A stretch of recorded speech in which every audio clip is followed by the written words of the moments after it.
Good morning, Sir, Madam. My name is Joanne Roagel Abiug, 40 years old, separated with 2 kids. My eldest is 20 years old, boy, and my youngest is 16 years old, girl. I am from the Philippines.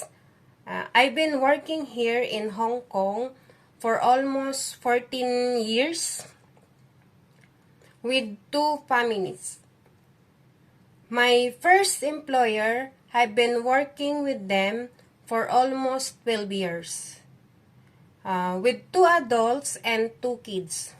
I start to working on them.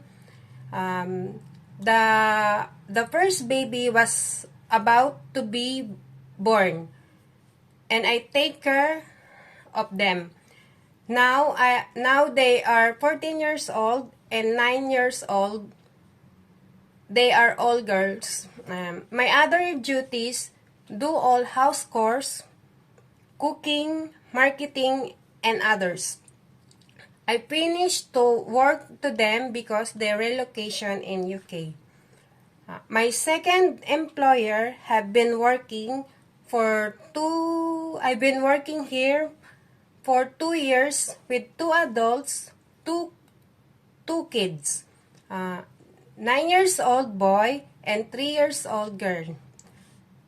My duties is to take care of them, take care of the kids, cooking, marketing, and do all house chores.